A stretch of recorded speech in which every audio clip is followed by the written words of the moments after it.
तब हमने ऐसा आरोप नहीं लगाया कि भाई इन्होंने वोट चोरी किया था, उन्होंने बोगस वोटिंग किया था।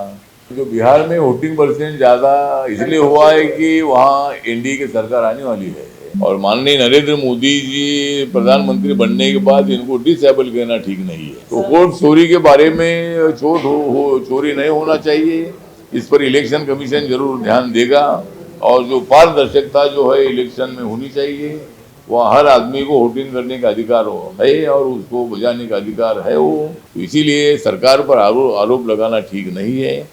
लेकिन जब लोकसभा में उनकी सीटें ज़्यादा आई तब हमने ऐसा आरोप नहीं लगाया कि भाई इन्होंने वोट चोरी किया था, उन्होंने बोगस वोटिंग किया था। हमने तो यही बोला कि भाई इन्होंने संविधान का प्रचार किया, संविधान बदलेगा, आरक्षण जाएगा, इसीलिए हमारा भारी नुकसान हुआ। हम 400 सीटों तक हम पहुंचने वाले थे, लेकिन हमें काफ़ी कम सीटें मिली। लेकिन उसके बावजूद भी नरेंद्र मोदी जी तीसरी बार प्रधानमंत्री बने हैं और चौथी बार भी 29 में भी नरेंद्र मोदी जी प्रधानमंत्री बनेंगे, ऐसा मुझे पूरा विश्वास है। जो बिहार में वोटिंग परसेंट ज़्यादा इसलिए हुआ है कि वहाँ एनडीए की सरकार आने वाली है और हमारी ज़्यादा सीटें जो है ये 2020 से ज़्यादा सीटें हमारी चुनकर आएगी। वहाँ लाडली बहनों के लिए, महिलाओं के लिए 10,000 रुपये नीतीश कुमार जी ने अनाउंस किए थे और नरेंद्र मोदी जी ने भी नया पैकेज दिया था, मैंने पहले भी बोला था आपको। इसीलिए ज़्यादा वोटिंग हुआ है और उसका फायदा हमको होगा और वहाँ नीतीश कुमार जी मुख्यमंत्री बनेंगे, ऐसा हमें पूरा विश्वास है। हाँ,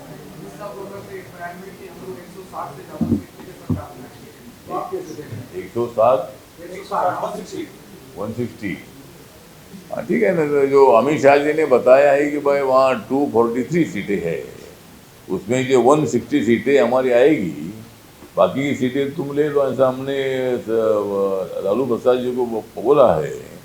160 सीट हमारी होगी, बाकी की सारी तुम्हारी होगी और कांग्रेस की वहाँ कुछ भी नहीं होगी।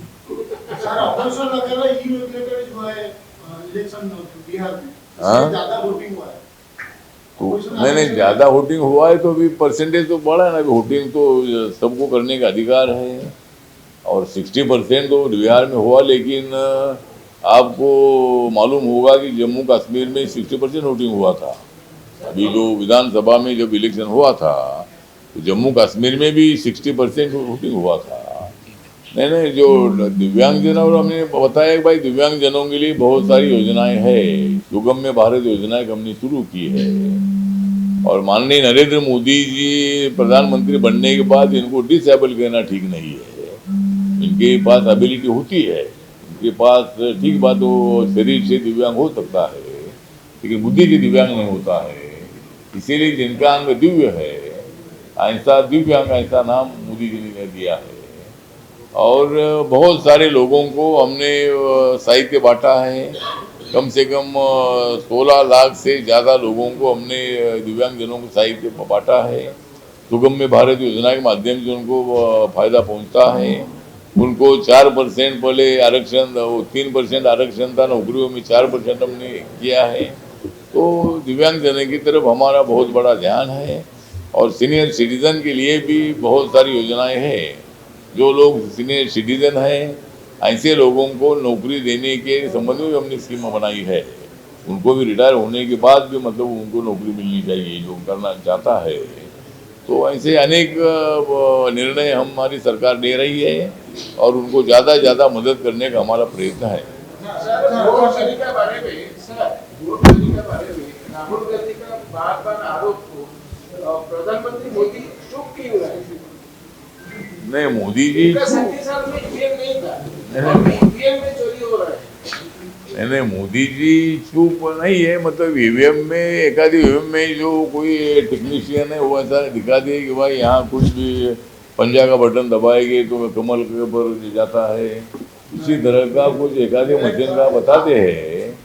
लेकिन मैं इतना ही बताना चाहता हूँ, मशीन नरेंद्र मोदी जी ने नहीं लाई है। ये मशीन आई है कांग्रेस के कार्यकाल में, मशीन आई है। और बैलेट पेपर पर आप लेना चाहते हैं तो आप इलेक्शन कमीशन को बोलो, निर्णय ले लो। मतलब हमारा कुछ बैलेट पेपर से अगर हम चुनाव लेंगे तो और भी सीटें हमारी ज़्यादा चुन कर आएगी। लेकिन हमारा कुछ ये नहीं है कि भाई एकाधी मशीन जब तुमको ज़्यादा सीटें मिलती है तब मशीन ठीक होती है, जब हमको सीटें मिलती है तब मशीन खराब होता है। तो तुम्हारे जब सीटें ज़्यादा आती है तो चोरी होती नहीं है, जब हमारी सीट ज़्यादा आती है तो चोरी हो गया बोलते हैं। इसीलिए मुझे लगता है कि इस पर सभी लोगों ने बैठकर निर्णय लेना चाहिए। पहले यहाँ बैलेट पेपर पर ही चुनाव होता था, लेकिन उसके लिए बहुत टाइम लगता था काउंटिंग के लिए। इसीलिए कुछ देशों में मतलब मशीन थी और ये मशीन कांग्रेस ने लाई है। तो वोट चोरी के बारे में चोरी नहीं होना चाहिए, इस पर इलेक्शन कमीशन जरूर ध्यान देगा। और जो पारदर्शिता जो है इलेक्शन में होनी चाहिए, वह हर आदमी को वोटिंग करने का अधिकार है और उसको बजाने का अधिकार है, वो तो उसको अधिकार मिलना चाहिए। लेकिन बोगस वोटिंग नहीं होना चाहिए, एक एड्रेस पर ज़्यादा वो लोगों का नाम नहीं होना चाहिए। ऐसे नाम अगर है तो उसको निकालना चाहिए और एक आदमी ने एक जगह पर ही वोटिंग करना चाहिए। और वो दो जगह पर करता है तो ये अच्छी बात नहीं है। तो इसीलिए इलेक्शन कमीशन उस पर ध्यान देगा और इसकी लिस्ट ठीक ठाक बन जाएगी, ऐसा में पूरा विश्वास है।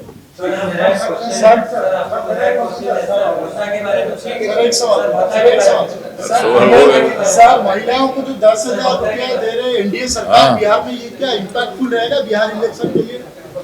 सर, महिलाओं को 10,000। तो मतलब जिस तरह इम्पैक्ट रहेगा 10,000 रुपये देने से, हमारी जो माँ बहनें हैं उनको 10,000 रुपये बहुत होता है। मतलब जिस तरह हमारे महाराष्ट्र सरकार ने महीने में 1,500 रुपया, एक साल का 18,000 रुपया तो अनाउंस करने से हमारे बहनों का बहुत सारा वोटिंग हमको मिला था। तो ये 10,000 का बहुत अच्छा इम्पैक्ट होगा और वोटिंग परसेंट जो बढ़ गया है उसमें महिलाओं का परसेंटेज ज़्यादा है और इसीलिए हमको उसका फायदा होगा। बेक, पिठी, अंटा, आंठू आदि समस्त दरजर एकमात्र तैल श्री संजीवनी पेन रिलीफ ऑयल। श्री संजीवनी लगैले जमा बिंदीवनी। श्री संजीवनी पेन रिलीफ ऑयल हर दर्द को समझे, रखे सबका ख्याल।